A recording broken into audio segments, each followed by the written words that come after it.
Anatomia do tronco encefálico e de encéfalo vista por exames de imagem.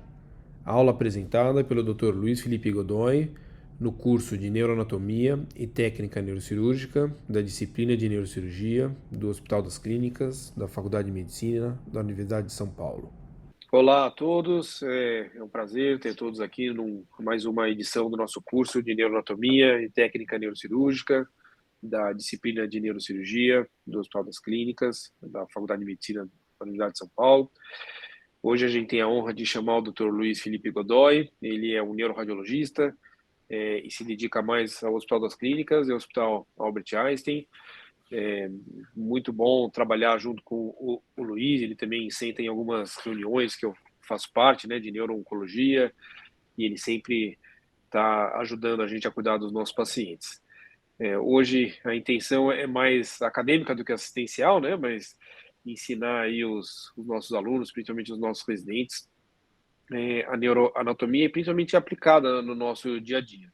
Então o Luiz tem esse contato muito próximo aí da neurocirurgia, está sempre ajudando a ele, e também tem um contato muito próximo com o ensino. Também participo com o Luiz de alguns cursos, aí já é o contrário, eu como convidado e ele como mais organizador dos cursos de neuroanatomia.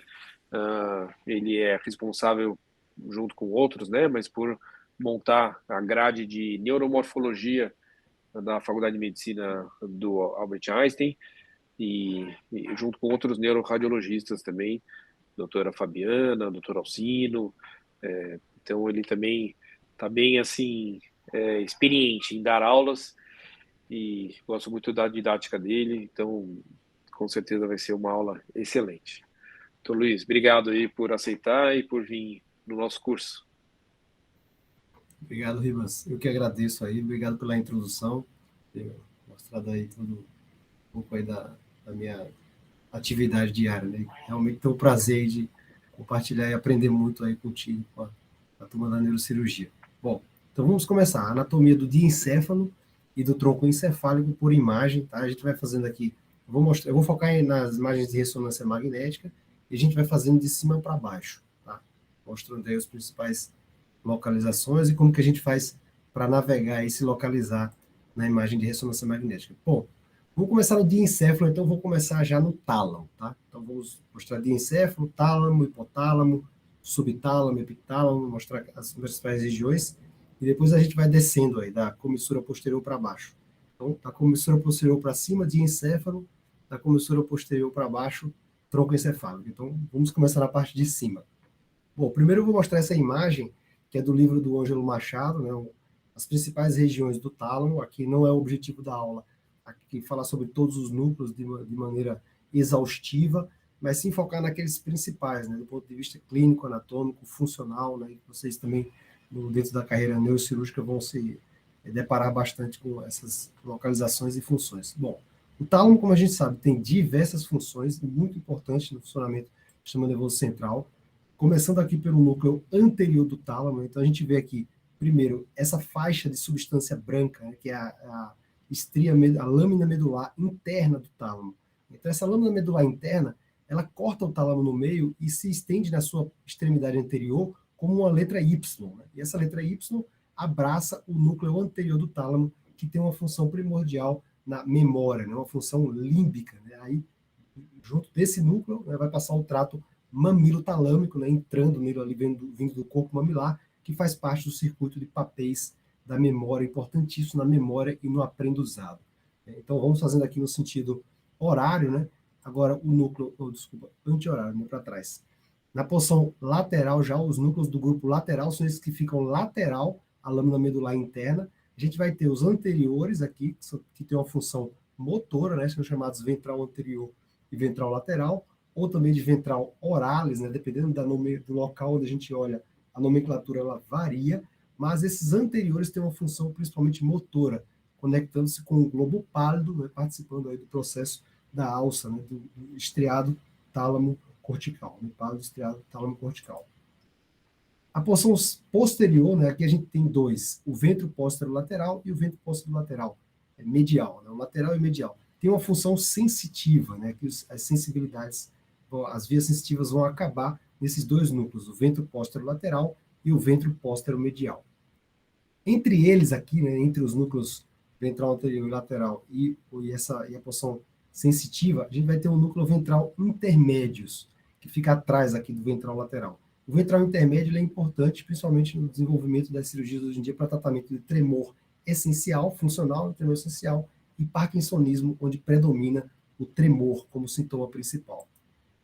Na porção posterior aqui, a gente vai ter os corpos geniculados, lateral e medial, importantes aí em relação com a audição, o medial, e visão, o lateral. O pulvinado tálamo, importante aí com função de linguagem e atenção. E os núcleos do grupo medial, importantes na manutenção da vigília, cognição e emoções. Então, a gente tem aqui, principalmente, os núcleos intralaminares, né, que ficam dentro da lâmina medial do tálamo.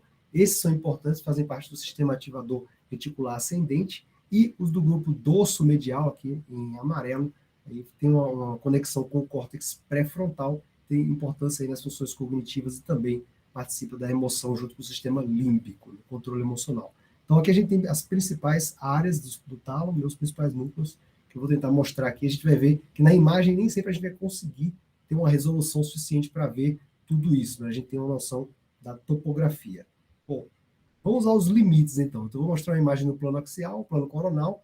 Aqui tem uma imagem, né, de um cérebro, para a gente ter uma noção da relação das estruturas, e vou passar aqui o plano que corta o globo pálido, a cabeça do caudado, o tálamo e a cauda do caudado aqui atrás.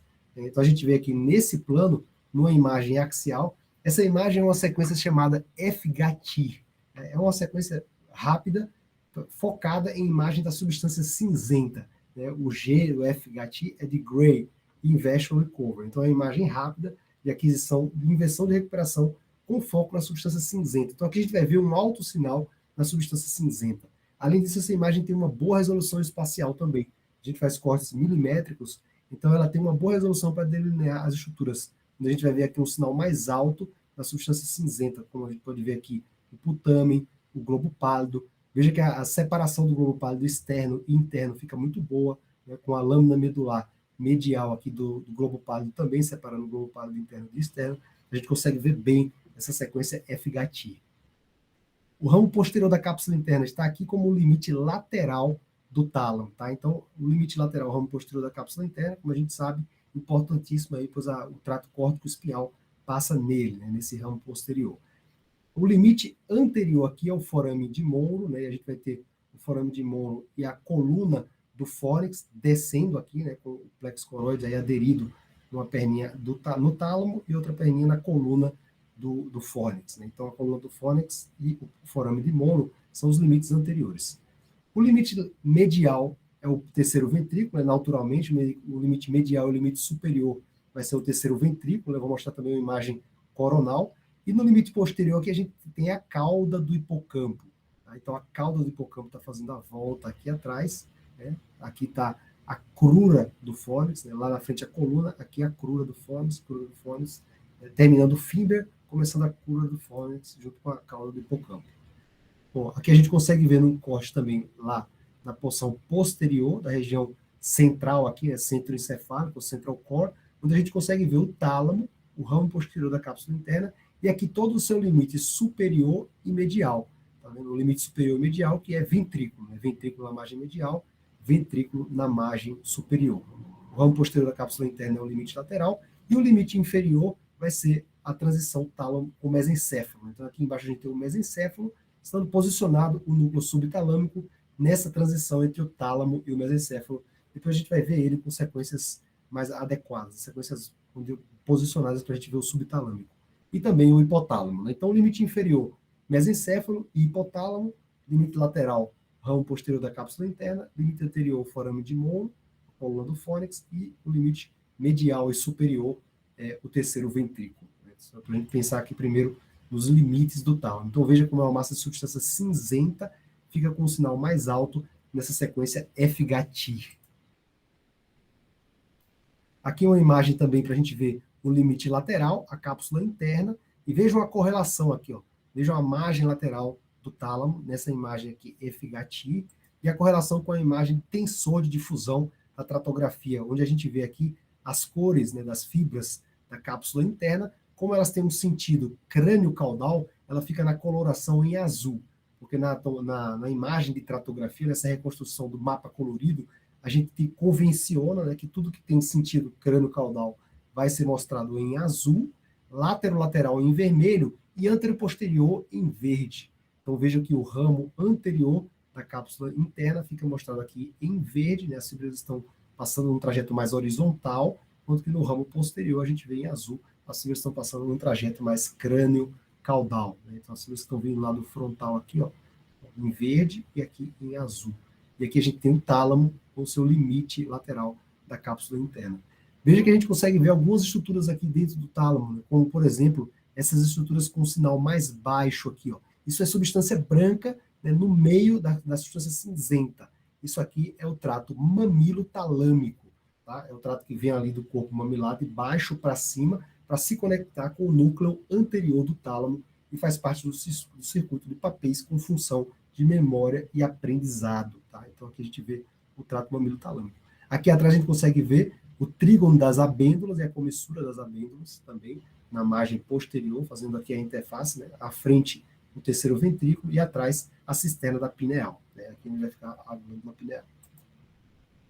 Bom, aqui eu estou mostrando imagens em 1,5 Tesla, tá? Então eu vou mostrar 1,5 Tesla, vou mostrar 3, 7 Tesla, com a imagem, a resolução vai aumentando e a gente vai começando a conseguir ver mais coisas, né?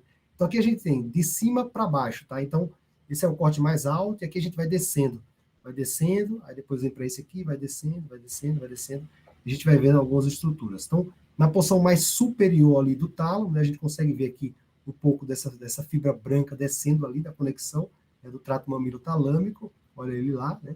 Uma fibra branca aqui bem fininha de um lado, né, mal delimitada do outro aqui, né, a lâmina medular interna, não é muito fácil de ver, né, a separação, mas a gente consegue ver em alguns cortes uma fibra branca aqui no meio, né, a lâmina medular interna do tálamo, os núcleos do grupo lateral para cá, os núcleos do grupo medial para cá. Descendo mais um pouquinho, a gente consegue ver aqui, ó, o trígono das abêndulas, de novo aqui, ó, a lâmina medular interna, separando aqui os grupos laterais do grupo medial, e lá na frente, os fórnices, as colunas dos fórnices. E aqui a gente vai vendo aqui, descendo um pouco mais, ó, continuamos vendo aqui as fibras brancas, né, na porção mais anterior, lá no tubérculo anterior, na extremidade anterior, a gente consegue ver os tratos mamilo-talâmicos descendo aqui até se encontrarem lá embaixo com o corpo mamilar, né? Seria um pouquinho mais embaixo do que essa imagem aqui. Então, de novo aqui, ó, alguns marcos anatômicos, os tratos mamilo-talâmicos, os trígonos das abêndulas, né? Aqui a comissura das abêndulas, tá? E aqui atrás, uma imagem também que a gente consegue ver, embaixo do pulvinar, né? Então aqui a gente tem o pulvinar, esse núcleo do grupo posterior, que fica mais aqui atrás, e embaixo do pulvinar, duas bolinhas aqui, ó, de substância cinzenta, uma medial e outra lateral, uma medial e outra lateral. São os corpos geniculados. Medial, conectando aqui na via auditiva, né? Vem ali do braço, né, do colículo inferior, né, e vai passar, né, para cima aqui para o corpo geniculado medial, e daqui para as radiações auditivas no giro temporal transverso. E aqui o corpo geniculado lateral, né? Vai receber aí as fibras, né, que vêm aí do trato óptico, né, direto para cá, e daqui saem as radiações ópticas e as fibras que vão para o tronco conectado com arcos reflexos. Né? Então aqui a gente está vendo as estruturas, corpo geniculado medial, corpo geniculado lateral do tálamo, né, embaixo do pulvinar. Então, o grupo anterior lá na frente, grupo lateral, grupo medial, e aqui o grupo posterior, marcado aqui pelo pulvinar, e embaixo os corpos geniculados. Então, essa imagem é uma ponderação F-GATI, né? Então a gente tem o alto sinal da substância cinzenta, né? E a substância branca fica bem escura.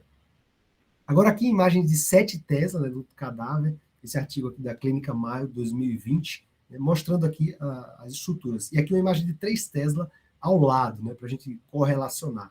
Né? Então, na imagem de 7 Tesla de cadáver, veja que a gente consegue ter uma resolução muito maior, que em vivo não dá para ter essa resolução. Mas olha aqui o trato mamilo-talâmico, né? Olha lá. Aqui, ó, ventral anterior e ventral lateral, que também é chamado ventral oralis. Então, essa nomenclatura muda muito. O ventral intermédio, aqui, ó, então esses anteriores, esses dois, têm função motora importante, e o ventral intermédio fica aqui, entre o ventral anterior e lateral, e os ventrais posterior-medial e posterior-lateral, que está aqui marcado como VC. Esses são os sensitivos. Então, os motores sensitivos e o intermédio no meio, que importante alvo aí de tratamento de Parkinson e tremor essencial. Então, veja aqui a correlação com 3 Tesla. Né? A gente mal consegue ver aqui ó, a lâmina medular interna, né? Mais difícil de ver. A lâmina medular interna, essa fibra branca aqui, ó, mais escura, né? Separando aí o grupo medial dos núcleos do grupo lateral. Agora vamos para o subtalâmico, tá? Descendo né, do tálamo para o subtálamo. Os núcleos subtalâmicos a gente vai conseguir ver. Agora eu troquei a imagem, não é mais o FHT, agora é uma imagem T2 com alta resolução, né, com 2 milímetros, angulada pelas comissuras anterior e posterior na linha bicomissural. Aqui a gente consegue ver também, porque no T2 o sinal é alto da substância cinzenta, igual ao contraste do FHT. Então o contraste é o mesmo, tá? Dessa imagem T2 e do FHT. Aqui a gente vai ver dentro do tálamo os tratos mamilotalâmicos, na região do grupo anterior aqui, ó, os núcleos anteriores, junto com os fórnices. Olha lá, os 2 fórnices. Né? E eles vão descendo, aqui, ó, na verdade, o mamilo talâmico subindo, né? E o fórnice descendo, né? No sentido aí da transmissão neuronal. E a gente vai ter um momento em que eles vão ficar pareados, assim, formando uma estrutura, um quadrado, né? Então, quando eles formam, aqui eles não estão formando um quadrado ainda, tá meio triângulo. Quando eles começam a formar um quadrado, assim, eles estão alinhados, os 4, né? Aqui, ó, os fórnices e os tratos mamilotalâmicos. A gente vai começar a ver uma estrutura aqui com um sinal muito baixo em T2, olha lá. Apesar de ser uma substância cinzenta, ela tem muito ferro. A deposição de ferro nessa estrutura faz com que o sinal dela fique baixo no T2. Isso aqui é o núcleo subtalâmico. Ele começa a aparecer quando a gente começa a ver aqui os fórnices e os tratos mamilotalâmicos alinhados, formando essa estrutura quadrangular, olha lá. Fórnices, tratos mamilotalâmicos, e a gente vê o núcleo subtalâmico aqui do lado, com bastante ferro, assim como a substância nigra, ele deposita ferro nele, então a gente consegue ver ele com sinal baixo em T2. Né? Então aqui estão os núcleos subtalâmicos. Então uma forma de a gente achar os núcleos subtalâmicos na imagem empoderada em T2 vai descendo aqui na porção inferior do tálamo. Quando a gente estiver vendo o mamilo talâmico e o fórnice formando uma estrutura em um quadrado, a gente olha aqui para trás e vai estar o subtalâmico. Né? Olha lá. Na transição, mais embaixo, a substância nigra, né, vai ser vista. Aqui é um trabalho publicado, né, o grupo aqui nosso, do nosso serviço, aí, com a doutora Paula Arantes e o doutor Leandro, aí, que fez esse trabalho, o primeiro autor, né, para a localização do núcleo subtalâmico nas imagens, né, com pontos né, marcando aqui áreas anatômicas. A gente consegue ver de novo aqui, ó, a substância nigra, o núcleo rubro e o núcleo subtalâmico com depósito de ferro, e esse formato de uma amêndoa. Né? Tem esse formato de uma amêndoa aqui, ó, com depósito de ferro, a sequência FHT, aqui é o FHT no 3 Tesla, veja quando ele fica mais delimitado, bem mais definido, né? Olha lá a sequência FHT, e aqui uma tomografia para o posicionamento. Aqui uma técnica, né? Então a gente passando aqui ó, no nível superior aqui do núcleo rubro, né? Onde a gente consegue ver os núcleos rubros passando uma linha em cima dos núcleos rubros aqui, ó, e depois passando uma linha lateral ao núcleo rubro, marcando aqui 3 milímetros lateral a essa linha vertical, no plano onde ela cruza a horizontal, esse é o ponto do núcleo subtalâmico. Né? Então, uma marcação aí precisa, né, onde a gente tem medidas que dá para fazer e achar né, a região do núcleo subtalâmico. Aqui os neurocirurgiões trabalham com neurocirurgia funcional, né, dominam muito mais aqui essa técnica, né, essa anatomia aqui. Agora um 7 Tesla para a gente ver bem né, as estruturas. Olha aqui o núcleo subtalâmico, né, de novo, ó, com aquele aspecto de uma amêndoa. Veja como ele é bem delimitado. Aqui são imagens também de cadáver, né, o FHT 7 Tesla. Então veja que ele tem muito ferro, então o sinal dele fica muito baixo no T2, na sequência FHT. Olha lá. De novo aqui ó, o núcleo subtalâmico. Né, e de novo aqui ó, aquela estrutura como a gente viu, formando um quadrado aqui ó, de 4 pontinhos, com os fórnices na frente e os tratos mamilotalâmicos atrás. Né? Então a gente vê os 4 aqui, olha lá na região, né? Pode traçar aquela medida também aqui, ó, os 2 pontos aqui na margem superior do núcleo rubro, na margem lateral, conta 3 milímetros para cá, vai cair bem em cima do núcleo subtalâmico. Bom, agora descendo mais do tálamo, né, vamos para o hipotálamo. O limite entre o tálamo e o hipotálamo é o subhipotalâmico, na margem do terceiro ventrículo, na parede lateral do terceiro ventrículo. Porém, nas imagens de ressonância magnética, nos planos axial, coronal, sagital, a gente não consegue ver esse relevo do sulco né, hipotalâmico na parede do terceiro ventrículo. Então a gente traça uma linha bicomissural e aquela linha bicomissural coincide mais ou menos com o sulco hipotalâmico, então ali é que a gente vai traçar a parede superior do hipotálamo. Entre a comissura anterior e a comissura posterior, a gente traça a linha bicomissural. Outros pontos aqui de referência são os corpos mamilares e o quiasma óptico. Tá? Então, se a gente juntar todos esses pontos aqui, incluindo todo o assoalho do terceiro ventrículo, a gente vai ter as estruturas do hipotálamo. Tá? Então, a gente tem aqui o quiasma óptico, a gente vai ter a haste hipofisária, o tubo ecinério, o corpo mamilar, né? Então todas as regiões aqui hipotalâmicas, né, na linha mediana, fazendo essa referência aqui, né, com a margem superior sendo a linha bicomissural, que corresponde à localização do sulco hipotalâmico. As estruturas do epitálamo são localizadas posteriormente, então a gente tem a comissura posterior aqui e a comissura das abêndulas em cima, e a glândula pineal aqui nessa imagem com um componente cístico. Essa é uma variação comum, a glândula pineal pode ter um componente cístico, esse aqui é bem frequente nos exames de imagem. Em cima dela, na porção superior, a gente vai ver a veia cerebral interna, aqui tributária da veia de Galeno, o esplênio do corpo caloso, e embaixo da região da pineal, o teto do mesencéfalo. Então, esses são os limites. O terceiro ventrículo à frente, a veia cerebral interna e esplênio do corpo caloso em cima, o teto do mesencéfalo inferiormente, e aqui a cisterna cerebelar superior atrás, com a veia pré-central cerebelar passando bem à frente aqui, atrás, né, atrás da glândula pineal. Então, a veia pré-central cerebelar seria um limite aqui posterior. Pré-central cerebelar, veia cerebral interna, veia de Galeno. Lembrar que quando a gente injeta contraste, agora aqui, essa imagem primeiro foi ponderada em T2, tá? Que eu mostrei. Agora eu vou mostrar uma imagem ponderada em T1 após a administração do contraste. Então, após a administração do contraste, geralmente as estruturas encefálicas, a maioria delas, não vão ter impregnação devido à barreira hematoencefálica que impede as macromoléculas como o gadolínio de ultrapassar essa barreira. Porém, na região do tubo ecinério e na região da haste hipofisária não há a barreira hematoencefálica. Então a gente vai ver ali, na frente do corpo mamilar, o tubo ecinério tem contrastação, a haste hipofisária tem contrastação, assim como a glândula hipofisária também tem contrastação, e a glândula pineal também. Então, na pineal, na haste, no tubo ecinério e na glândula, não há a barreira hematoencefálica, a gente vai ver o gadolínio impregnando essas estruturas, assim como vai impregnar também no plexo coroide, que a gente consegue ver aqui, ó, entrando dentro do forame de Monro, né, o plexo coroide ali na margem superior aqui na margem inferior, né, do ventrículo lateral, entrando aqui para o forame de Monro. Então a gente consegue ver essas estruturas que não possuem a barreira hematoencefálica impregnando livremente pelo gadolínio, né, que no hipotálamo chama atenção tubo ecinério e haste. Bom, agora vamos descer para o tronco encefálico, né, eu vou fazer uma abordagem de cima para baixo, né, mostrando as estruturas mais altas. Aqui tem uma referência com as estruturas anatômicas do tronco encefálico, que eu vou colocar lado a lado com o exame de ressonância magnética de 1,5 Tesla mesmo, né, e a gente vai fazendo a correlação das estruturas anatômicas de cada local.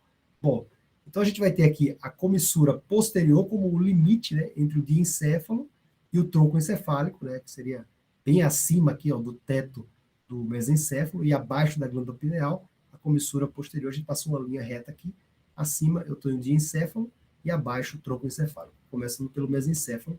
A gente vai fazer duas divisões, uma divisão no plano horizontal, né, mesencéfalo, ponte e bulbo, e outra divisão no plano vertical, onde a gente vai definir aqui 3 áreas, a base, o tegmento e o teto. Tá? Então a gente tem aqui estruturas funcionalmente semelhantes nas 3 regiões, tanto na mesencéfalo, quanto na ponte, quanto no bulbo, nessas regiões que são delimitadas no eixo vertical, né? A base na frente, o tegmento atrás e o teto mais atrás ainda. Veja que o teto só vai ter no mesencéfalo. Por quê? Depois ele se continua com o véu medular superior e o véu medular inferior, então a gente não tem o teto aqui na região da ponte, nem na região do bulbo, só no mesencéfalo. Tá? Depois o teto vai ser o teto do quarto ventrículo.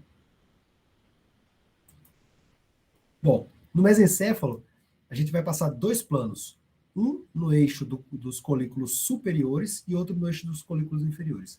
No eixo dos colículos superiores, aqui nessa imagem ponderada em T1, a gente consegue ver aqui a substância nigra, né, mais escura, né, pois contém ferro, né, e também tem, dependendo da espessura, a gente consegue ver a neuromelanina, mas nesse caso, nas imagens que não são tão espessas, a gente não consegue ver ela branquinha, então aqui a gente vai ver mais um hipossinal mesmo. Então, a substância negra é o nosso limite entre a base e o tegmento do mesencéfalo. E o aqueduto cerebral vai ser o nosso limite entre o tegmento e o teto do mesencéfalo. Então, de novo, aqui embaixo, eu vou ter a substância negra e o aqueduto como limites entre a base, o tegmento e o teto. Então, substância negra e aqueduto vão ser os mesmos limites. Eu vou ter a base, o tegmento e o teto. Vamos ver que essas estruturas elas se continuam com a mesma função, as mesmas características depois no bulbo e depois também na ponte e depois no bulbo. Bom, agora eu vou fazer um corte ponderado em T2, então veja que o contraste já mudou. Agora eu tenho uma deposição de ferro nos núcleos rubros, fica com sinal bem baixo, né, e uma deposição de ferro também nas substâncias negras, fica com sinal baixo também. E aqui o aqueduto tem artefato de fluxo, fica com sinal bem baixo também. Bom, e aqui a imagem anatômica para a gente correlacionar. Então eu vejo aqui essas estruturas arredondadas, que são os núcleos rubros, né, avermelhados. Como tem ferro, na ressonância magnética fica preto. Então a gente consegue ver. Aqui como se fosse a cabeça, que a gente chama, né, para os alunos da faculdade, a cabeça do Mickey, né, com os olhos do Mickey, a boca do Mickey, o aqueduto, e a base do pedúnculo são as orelhas do Mickey. Né? Então aqui o núcleo rubro, né, e a gente vai ver aqui ó, as estruturas de núcleos e nervos cranianos que estão localizados no nível do colículo superior, como o núcleo do oculomotor, incluindo o seu componente parasimpático, o núcleo de Ehring e Westphal, e também, junto ao núcleo do oculomotor, o fascículo longitudinal medial. O medial longitudinal fascículos aqui, MLF, em azul. Então, de novo, vamos ver aqui ó, a substância negra, né, o aqueduto, né, separando as divisões das estruturas, o núcleo rubro, o fascículo longitudinal medial e o núcleo dos nervos oculomotores, o terceiro par de nervos cranianos, no nível dos colículos superiores do mesencéfalo. No nível do colículo inferior, a gente vai ter a estrutura semelhante, só que eu não vejo mais aqui o núcleo rubro, e agora eu vejo fibras brancas que estão cruzando, é a decussação dos pedúnculos cerebelares superiores. Essa área mais vazia aqui, ó, essa área branca é a decussação dos pedúnculos cerebelares superiores. Eu vou ter o núcleo dos nervos trocleares, né, o quarto par de nervos cranianos, na mesma posição do núcleo do terceiro, só que no nível do colículo inferior. Né? E aqui, lembrando que ele se dirige para trás, ele não sai para frente, como todos os nervos cranianos, ele sai para trás. Então, nessa posição, vou ter aqui de novo substância negra e aqueduto, fascículo longitudinal medial, núcleo dos quatro nervos cranianos trocleares, né? Lembrando que a saída do nervo aqui é para trás e não para frente, como do terceiro nervo oculomotor. E a decussação dos pedúnculos cerebelares superiores. Na base do pedúnculo, né, que fica na frente da substância negra, eu vou ter a topografia dos tratos córtico-espinhais, as fibras brancas aqui ficam até mais branquinhas na imagem. Veja como é um pouco mais claro. Essa região tem menos deposição de ferro. Aqui a topografia dos tratos córtico-espinhais, nessa porção posterior aqui do pedúnculo, da base do pedúnculo. Tá? Então a gente vai ter base do pedúnculo, tegmento, teto, novamente, as estruturas importantes de cada região. Agora eu vou passar um corte na ponte, na porção superior, onde está saindo o nervo trigêmeo. Tá? Então a minha referência aqui é a saída do trigêmeo, então eu estou do meio para cima na ponte. Tá? Aqui a gente vê o trigêmeo saindo de um lado, o trigêmeo saindo do outro. E agora aqui a referência entre a base e a ponte, veja o que vai mudar. No mesencéfalo a base era bem pequena e o tegmento era maior. Na ponte inverte, a base é muito grande e o tegmento é bem pequeno. Isso acontece porque aqui a gente tem muita quantidade de fibras pontinas transversas e núcleos pontinos. Então a gente tem muito núcleo, muita fibra, de forma que tudo isso que eu estou vendo aqui, ó, mais escuro, é a base da ponte. E o tegmento é só aqui atrás. Vejam que tem uma linha mais branquinha aqui, marcando aqui o limite posterior da base da ponte. Essa linha marca a posição do leminisco medial, né, que marca ali a posição do corpo trapezoide. Né? A fibra do corpo trapezoide seria o limite anatômico preciso. Mas como a gente não vê o corpo trapezoide, a gente vê o leminisco medial e ele serve como a posição do corpo trapezoide. Então isso aqui é o limite entre a base e o tegmento do bulbo. Então a gente tem aqui ó, o leminisco medial, a sua posição marcada com um sinal um pouquinho mais alto. Né? Então a gente tem 3 fibras aqui que vão ficar com um sinal mais alto no T2. Né? A gente vai ter o córtico espinhal lá na frente, que a gente viu na base do pedúnculo, a decussação dos pedúnculos cerebelares superiores, né, que a gente viu aqui mais branquinha também, ó, e o leminisco medial lá embaixo na ponte, que também vai ficar mais branquinho no T2. Então a gente tem essas referências aí. Geralmente as fibras brancas elas tendem a ficar mais escuras no T2, mas nesse caso é o contrário. Ocorre um sinal um pouco mais alto tá? Não se explicar muito bem qual que é a física por trás disso aí, mas a gente vê essas fibras brancas com um sinal mais alto no T2, ao contrário do que acontece com o resto das fibras brancas. Bom, o limite lateral aqui é a entrada do trigêmeo. Então, a entrada do trigêmeo marca o ponto de transição entre a ponte e o pedúnculo cerebelar médio. Então, medial à entrada do trigêmeo, eu tenho a ponte, lateral à entrada do trigêmeo, eu tenho o pedúnculo cerebelar médio. De novo, base na frente, marcado aqui com violeta, e tegmento atrás em azul. Veja que aqui a base já é muito maior, né? E no nível mais alto, ali na entrada do trigêmeo, eu vou ter aqui os núcleos do trigêmeo, do próprio trigêmeo. Né? Então a gente sabe que o núcleo motor ele é mais medial, né? A gente vê que tem uma eminência aqui, ó. Essas duas eminências aqui que fazem uma protuberância no assoalho do quarto ventrículo, né, na margem posterior da ponte, são as eminências mediais. Tá? As eminências mediais, aqui no meio tem um sulco mediano. Então as eminências mediais, elas têm um limite aqui atrás, chamado sulco limitante. Se a gente passar uma linha aqui reta no sulco limitante, os neurônios que são os núcleos dos nervos motores são mediais a esse sulco limitante e os núcleos dos nervos sensitivos ficam mais laterais a esse sulco limitante. Então a gente vai ver essa regra se repetindo aí daqui para frente, quando eu for mostrando os núcleos motores e os núcleos sensitivos. Então se eu pegar aqui a eminência medial, o sulco limitante, passar uma linha aqui, os núcleos motores vão estar para medial e os sensitivos vão estar mais para lateral. Então aqui a gente tem o componente motor do trigêmeo e o componente sensitivo. Especificamente aqui o núcleo sensitivo principal do trigêmeo, porque a gente sabe que o núcleo sensitivo do trigêmeo está em todo o tronco encefálico, né? O trato mesencefálico em cima, aqui o núcleo sensitivo principal e o núcleo do trato espinhal da ponte, no bulbo e até na porção superior da medula. Bom, então aqui a gente vê os núcleos, o motor medial, o sensitivo lateral, o fascículo longitudinal medial de novo aqui, ó, como aquele fascículo de associação, né, que conecta as informações vestibulares com os nervos responsáveis pela motricidade ocular, fazendo com que o movimento da cabeça e dos olhos seja harmônico. Né? Então aqui a gente tem o fascículo longitudinal medial. No ponto mais embaixo, e agora aqui eu não estou mais lá em cima, eu estou na porção mais inferior da ponte, né, eu vou ter aqui duas eminências, as eminências mediais ficam mais protuberantes. Tá? Então aqui a gente tinha uma eminência medial meio rasinha, agora a gente tem uma eminência medial muito protuberante.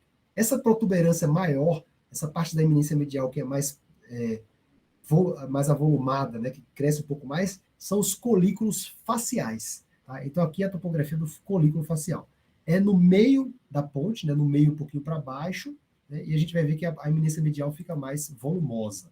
Tá? Os colículos faciais marcam a topografia do núcleo do sexto par de nervos cranianos, o abducente, né, sendo que a fibra do sétimo faz a volta por trás dele, por isso que a gente chama de colículo facial, porque a fibra do nervo facial passa por trás do núcleo do nervo abducente, fazendo essa protuberância aqui atrás na eminência medial, que é chamado de colículo facial. Tá? Então a gente vai ter de novo aqui, ó, o leminisco medial, marcando o limite entre a base e o tegmento, só que nessa porção inferior eu vou ter aqui o núcleo do nervo abducente, né, na localização do colículo facial tem o nervo do abducente, e fazendo a volta por trás, as fibras do nervo facial.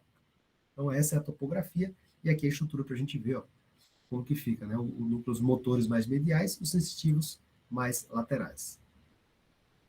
Lá na frente, na base da ponte, eu tenho a topografia dos tratos córticos espinhais, no seu trajeto descendente. Né? E lá atrás, na linha mediana de um lado do outro, fascículo longitudinal medial em toda a extensão, desde o mesencéfalo até o bulbo. Olha ele aqui em azul. Bom, agora vamos para o bulbo, né? A porção mais inferior. O bulbo é um pouco mais complexo, eu vou mostrar em 3 planos, tá?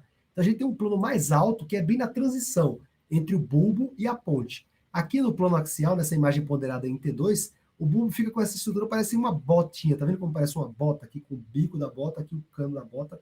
Isso aqui, esse bico aqui da ponta da bota, é o pedúnculo cerebelar inferior, já entrando, subindo, né? Então a gente está na transição, ele indo para trás para o cerebelo. A gente está na transição entre o bulbo e a ponte. Vejam que aqui eu tenho já uma fissura mediana anterior bem profunda, né, que é contínua no bulbo e na medula. Essa fissura mediana anterior vai até a medula, em cima vai continuar com o sulco basilar na ponte e para baixo com a fissura mediana anterior da medula.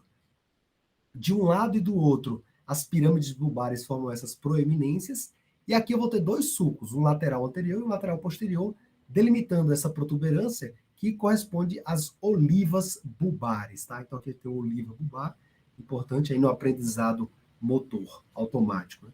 Depois das olivas bulbares, a gente vai ter mais uma curvatura para trás. Aqui eu tenho o sulco lateral posterior e termino aqui atrás vendo o pedúnculo cerebelar inferior, né? Essa porção mais superior do bulbo, tá? Então aqui, nessa transição entre o bulbo e a ponte, eu vou ter na região dorsal o núcleo relacionado aos nervos cocleares e vestibulares. Eu vou mostrar aqui depois. Primeiro vamos para a definição, né, das margens aqui. Então, se eu passar uma linha no sulco lateral anterior, isolando as pirâmides, eu vou ter aqui a base, atrás o tegmento, incluindo os núcleos olivares inferiores, as olivas bulbares, né, e não tem teto. Então, base bem pequenininha, igual ao mesencéfalo, e o tegmento grandão.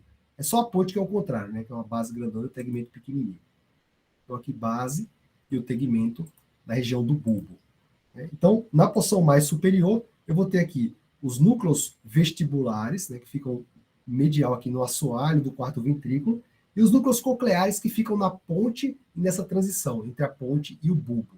Tá? Então, os núcleos vestibulares no assoalho do quarto ventrículo, nessa margem mais superior e lateral. E os núcleos cocleares na transição do pedúnculo cerebelar inferior, na transição com a ponte, né? Eu vejo que eu estou no corte mais alto.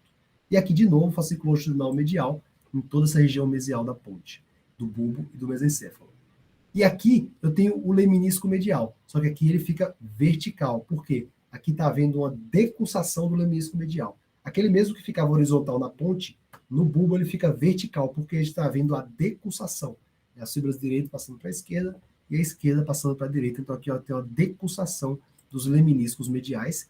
E aqui, bem profundo, né, em relação ao sulco lateral posterior do bulbo, a topografia dos tratos espinotalâmicos, aqui com a sensibilidade de dor e temperatura, né, e tato contralateral do corpo, do hemicorpo contralateral. Lembra que já cruzou lá embaixo na medula. Então aqui a sensibilidade é contralateral do hemicorpo contralateral. Lá na frente, os tratos córtico-espinhais. Agora, num plano mais no meio do bulbo, né, então não estou mais lá em cima, eu estou no meio do bulbo. Eu começo a ver duas eminências aqui atrás de novo, tá vendo? Isso aqui são os trígonos do hipoglosso. A eminência medial volta a ficar protuberante aqui, assim como ela ficou com os colículos faciais na ponte. E aqui é a topografia dos núcleos dos nervos hipoglossos. Olha aqui, ó, 12º par de nervos cranianos, o hipoglosso, né? Motor. Lembra que motor sempre é medial em relação ao sulco limitante, que é essa margem lateral aqui, ó, do trígono hipoglossal, que faz parte da eminência medial. Bom, então a gente vê aqui, ó, de novo, a base lá na frente, o núcleo do nervo hipoglosso, né? Se a gente for um pouquinho para o lado, o núcleo dorsal do vago está bem do lado aqui, adjacente, ó, o 10º. Esse é o núcleo dorsal do vago. E logo do lado, o núcleo do trato solitário, já depois do sulco limitante, porque ele é sensitivo, tá vendo? Os motores mediais, o sensitivo lateral. Então, núcleo dorsal do vago, ainda motor aqui, junto com o hipoglosso, e o sensitivo do trato solitário, né? Lembra que a sensação do paladar, da gustação, né? E toda a sensação tátil da orofaringe, núcleo do trato solitário. Lá na frente, aqui mais central no bulbo, a gente tem a topografia do núcleo do nervo no ambíguo, né? O núcleo ambíguo ele vai para o glossofaringe, para o vago e para o acessório. A principal função dele é a motricidade da orofaringe, da laringe e das cordas vocais, né? Então, orofaringe e laringe. As cordas vocais, fonação, deglutição, essa é a função do núcleo ambíguo. E veja como ele fica bem profundo no bulbo. Ele é bem profundo. Os outros são mais superficiais aqui atrás. Ele fica profundo ali no bulbo. Olha o ambíguo aqui, ó, profundo. E do lado, o núcleo do trato espinhal, trigeminal, que aqui vai ser responsável pela sensação dor, temperatura e tato da face, mas aqui do mesmo lado, tá? Então lembra que aqui é a dor e temperatura da face do mesmo lado, porque o núcleo está aqui, o nervo ainda vai entrar aqui. Então esse aqui é do mesmo lado, e o trato espinotalâmico é contralateral. Trato espinotalâmico aqui na frente, sensibilidade do corpo contralateral, e aqui o núcleo do trato espinhal trigêmeo, sensibilidade da face do mesmo lado. E aqui a gente tem de novo a decussação dos leminiscos mediais. Lembra que a sensibilidade de propriocepção, vibração, vai passar aqui nos leminiscos mediais, fica nessa região posterior, atrás das pirâmides na frente, contendo os tratos córtico-espinhais. Na porção mais inferior do bulbo, né, que é um pouco mais complexo, por isso que eu dividi em 3 cortes, a gente vai ter o fechamento do bulbo. Por quê? Os lábios aqui que se abriram para formar o quarto ventrículo se fecharam, e aqui o bulbo fica com uma morfologia muito parecida com a da medula. Ele está bem fechadinho, tá vendo? Com o sulco mediano posterior, e não mais aquele assoalho do quarto ventrículo aberto. Aqui é que eu vou ter o núcleo dos nervos grácil e cuneiforme, trazendo toda a informação proprioceptiva, vibratório e tato epicrítico do corpo, tá? Então, elas vão chegar aqui, ó, do mesmo lado, e cruzam aqui em cima, na decrustação dos lemniscos mediais. Então, no bulbo é onde elas estão cruzando, chegam aqui no núcleo e cruzam na decrustação dos lemniscos mediais. Então, aqui a gente tem um corte mais inferior, esses números aqui, ó, 42 e 43, são os núcleos grácil medial e cuneiforme lateral. Então, aqui de novo, né, os sulcos laterais anteriores mostrando a base, aqui atrás os núcleos grácil, cuneiforme, né, com sensibilidade proprioceptiva, vibração e epicrítica, e eles vão emitir fibras arqueadas internas que vão cruzar aqui na frente, na decrustação do leminisco medial, sobe e na ponte vai ficar horizontal. Né? Aqui é vertical, na ponte horizontal, o leminisco medial. Lembra aqui, ó, na porção mais profunda do sulco lateral posterior, a localização dos tratos espinotalâmicos, né, com a sensibilidade de dor e temperatura. Dor e temperatura fica mais nessa porção lateral do bulbo, né, e a propriocepção, vibração, tato epicrítico, na porção posterior. E lá na frente, os tratos córticos espinhais na base do bulbo. Nessa região inferior aqui, a gente tem uma formação reticular com a área postrema. A área postrema fica nessa porção inferior do bulbo, já na transição com a medula, e aqui é o centro regulador do vômito e da náusea. Então, aqui só uns casos com doença clínica, né, que um paciente com uma gastroenterite tratando com metronidazol desenvolveu uma toxicidade, e aí a gente consegue ver o núcleo dos nervos faciais, olha lá, ó, que eu estava mostrando, o núcleo do nervo abducente, os núcleos denteados. Então, numa toxicidade, os núcleos dos nervos são seletivamente afetados, e a gente consegue vê-los aqui numa imagem anatômica, né? Já que normalmente, na anatomia normal, a gente não consegue ver os núcleos assim isoladamente, mas nessa patologia eu consigo ver, ó, núcleo do facial, núcleo do abducente. De novo lá, ó, núcleo do abducente, núcleo do facial. Veja que a topografia, né, e a fibra do facial está cruzando aqui por trás do abducente. E aqui uma correlação também anatomo-clínica no paciente que acordou com diplopia e teve uma lesão aqui, ó, na frente do aqueduto cerebral, no mesencéfalo. Né? Então aqui pegou oculomotor e troclear, justifica essa diplopia. Além de desenvolver uma oftalmoplegia internuclear, que é relacionada à lesão do fascículo longitudinal medial dessa topografia. Então lembra aqui, ó, no mesencéfalo, fascículo longitudinal medial, núcleo do oculomotor, né? Um AVC bem estratégico aí, né? Para dar uma diplopia, o paciente que acordou em uma lesão bem pequena. Bom, é isso. A aula de anatomia, fico por aqui e estou disponível aí para agradeço a possibilidade de participar e fico disponível para qualquer pergunta, questionamentos. Não, excelente imagens e didática, como sempre, aí já acompanho essas aulas faz tempo. Então, a aula do Dr. Luiz é sempre muito bem organizada e passo a passo. É uma aula que fica boa para a gente rever essa anatomia. E eu sempre falo que muitas das pessoas não vão ver anatomia no dia a dia, né? Muita gente trabalha com o cérebro em si, com a neurociência em si, mas não vê o cérebro todos os dias. A gente vê a anatomia através da radiologia, e por isso essas aulas que fazem essa correlação e que ensinam a gente a ver a ressonância são muito boas. E como a imagem 7 Tesla consegue mostrar melhor esses núcleos, né? É uma área muito compacta, né? As estruturas compactas. Eu vi que você mostrou um trabalho do grupo aí, do Dr. Leandro, da doutora Paula também, que participaram, e o Fábio Dalprá também. O que você vê da ressonância 7 Tesla, Luiz? Você vê que ela vai ser provada como clinicamente superior, assim, tem uma repercussão clínica, né? Uma utilidade, não é só ser mais bonito, mas ser útil também para algum tratamento. Eu sei que DBS, por exemplo, a gente usa muitos mapas de DBS, né? Mapas que às vezes são antigos e não são personalizados, não são individualizados. Talvez fazer uma coisa que chama direct targeting, né? Ver os núcleos e fazer os núcleos daquele paciente mesmo serem usados nas contas de estereotaxia. O que você vê no futuro do 7 Tesla? Acho que é bem promissor, Ribas. Essa imagem que eu mostrei é do grupo da Mayo Clinic. E esse artigo é justamente para planejamento de posicionamento de DBS com cirurgia estereotáxica. E eles conseguem ter uma resolução mesmo de...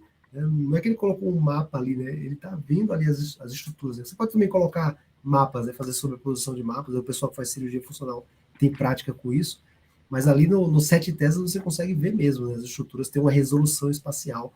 Né? Aqui a gente tem a doutora Graça, né? Maria da Graça, o Lin, né? Colegas nossos aqui da radiologia que fazem trabalho com isso. A doutora Graça tem um trabalho belíssimo mostrando as estruturas do tronco no 7 Tesla também. É bem legal, se quiser depois convidar ela também para mostrar essa estrutura no 7 Tesla, mas eu acho que é promissor. A gente ainda estamos no momento de transição.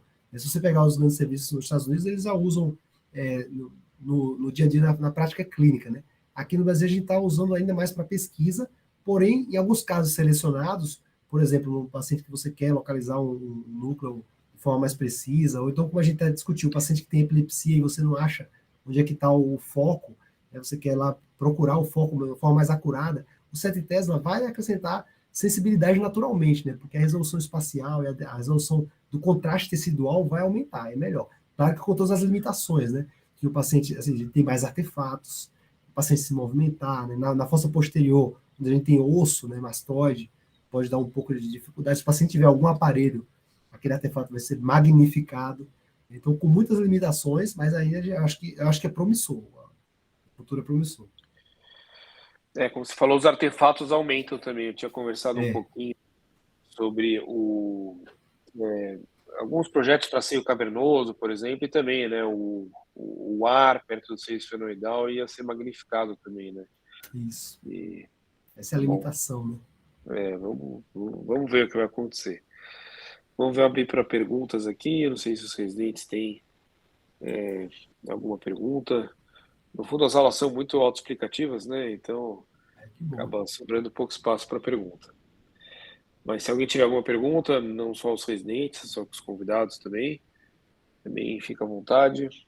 Mas, Luiz, sempre obrigado aí pelas aulas, são excelentes e a função aqui é a aula ficar gravada para que eles possam rever ou quando tiver um caso, né, ver essa anatomia, principalmente quando estiver passando no estágio de neuroanatomia funcional, tiver tumores do tronco, por exemplo, com certeza essa aula fica muito boa para ser revista.